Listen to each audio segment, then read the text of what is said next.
लवकरच मार्गशीर्ष महिन्याचे गुरुवारचे उपवास चालू होणार आहे। तर त्यासाठी आपल्याला संध्याकाळच्या वेळेला गोडाचा पदार्थ लागतो, म्हणजे आपण नैवेद्यासाठी तो दाखवू शकतो। तर त्यासाठी मी ही रेसिपी तुमच्यासाठी घेऊन आलेली आहे आणि ही अतिशय वेगळ्या प्रकारची खीर आहे। तुम्ही एकदा घरी नक्की ट्राय करा, आवडल्यास मला कमेंट करून देखील सांगा। यामध्ये ना भरपूर असे ड्रायफ्रूट्स घातलेले आहेत, त्याचबरोबर किसलेलं खोबरं आहे आणि जे मनुके आहेत ते सुद्धा टम्म असे फुगलेले आहेत। तर ते खायला अतिशय चविष्ट असे लागते। नमस्कार, आपल्या दीपालीज मेजवानी या मराठी यूट्यूब चॅनलवर तुमचे खूप खूप खूप मनापासून स्वागत। आजची आपली रेसिपी आहे रव्याची खीर। लवकरच मार्गशीर्षचे गुरुवार सुरू होणार आहेत, तर त्यासाठी आपल्याला गोडाचा पदार्थ लागतो। तर त्यामुळेच मी आज ही रेसिपी तुमच्यासाठी घेऊन आलेली आहे। अगदी कमी साहित्यात ही रेसिपी मी आज तुम्हाला बनवून दाखवणार आहे। आणि जर अजूनपर्यंत आपले चॅनल तुम्ही सबस्क्राइब केले नसेल तर नक्की जाऊन सबस्क्राइब करा आणि रेसिपीला एक लाईक देखील करा। बघूया आपल्याकडे रव्याची खीर बनवण्यासाठी काय साहित्य आहे।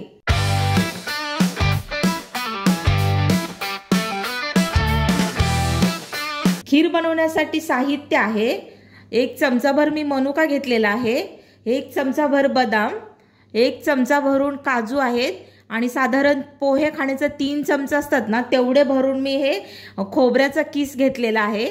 आपले सुखं नारळ असतं ना ते किसून मी घेतलेला आहे। 1 ग्लासभर दूध घ्यायचे, अर्धी वाटी साखर, 3 चमचे रवा आहे, अर्धा चमचा वेलची पावडर आणि लागेल तसं आपण हे साजूक तूप वापरणार आहोत।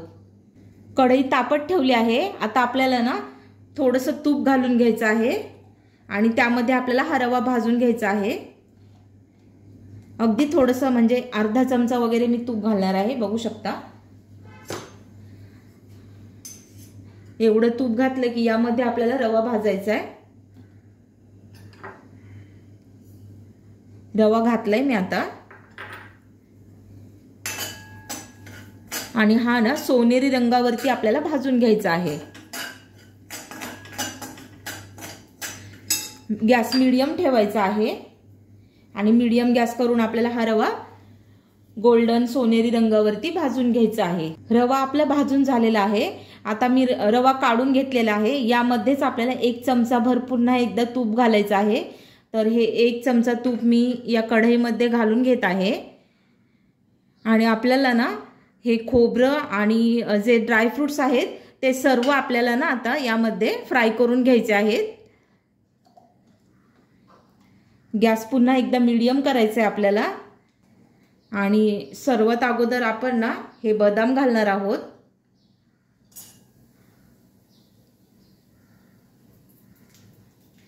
काजू घालायचे, मनुका घालायचा आहे आणि सगळ्यात शेवटी आपण हे खोबरं घालणार आहोत, कारण खोबऱ्याला जास्त वेळ नाही लागत म्हणून आपण सगळ्यात शेवटी आपण हे खोबरं घालणार आहोत। गॅस हा एकदम स्लो करून घ्यायचा आहे आणि स्लो गॅसवरतीच आपल्याला हे भाजून घ्यायचं आहे। हे हलकसं गुलाबी झालं की आपल्याला खोबरं घालून घ्यायचं आहे आणि खोबरं सुद्धा 1 मिनिटभर आपल्याला हे परतून घ्यायचंय।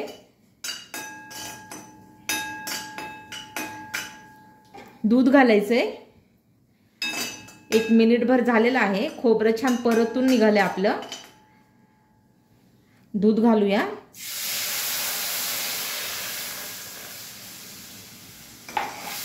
गॅस आता मोठा करून घ्यायचा आहे आपल्याला आणि यामध्ये हे बघू शकता इथे रवा आहे, छान गुलाबी रंगावरती मी हा भाजून घेतलेला आहे आणि यामध्ये आपल्याला हा रवा घालून घ्यायचा आहे।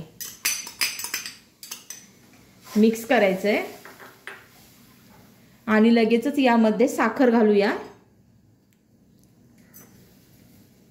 1 चमचाभर मी ठेवली आहे, कारण खीर आपली जास्त कमी आहे ना म्हणून मी थोडीशी अगोदरच जास्त काढली होती साखर। जर वाटली तर आपण घालूया।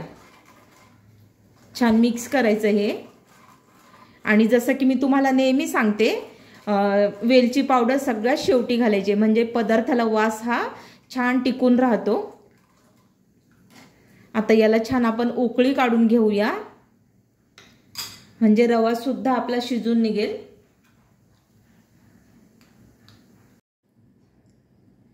रवा आपला शिजून झाला आहे।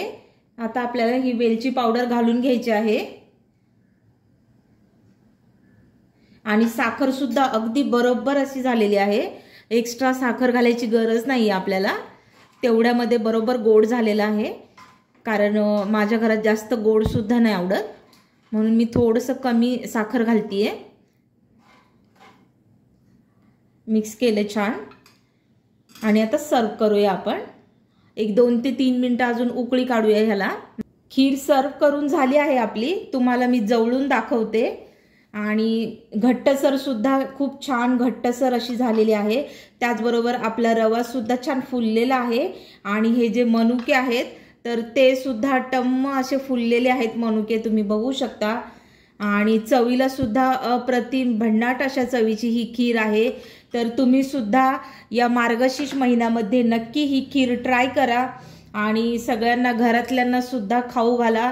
आणि खूपच छान अशा चवीची ही खीर होती, एक वेगळा प्रकार आहे आणि चवीला सुद्धा अप्रतिम आहे, घरच्यांना सुद्धा खूप आवडेल। तर माझ्या म्हणण्यानुसार एकदा तरी तुम्ही ही खीर करून बघाच, म्हणजे तुम्हाला कळेल खूपच छान अशा चवीची ही खीर आहे। आणि वेगवेगळ्या प्रकारच्या खीर आहेत, तर त्या तुमच्याबरोबर नक्कीच मला शेअर करायला आवडेल। अजूनपर्यंत आपलं चॅनल सबस्क्राईब केलं नसेल तर नक्की जाऊन सबस्क्राईब करा। आपली ही जी लिंक आहे ती सुद्धा तुमच्या मित्रपरिवार नातेवाईकांबरोबर शेअर करा, म्हणजे त्यांना सुद्धा ह्या रेसिपी ट्राय करायला मिळतील। आणि मला कमेंट करून सांगायला देखील विसरू नका। भेटूया आपण अशाच एका छानशा रेसिपीमध्ये, तोपर्यंत बाय बाय।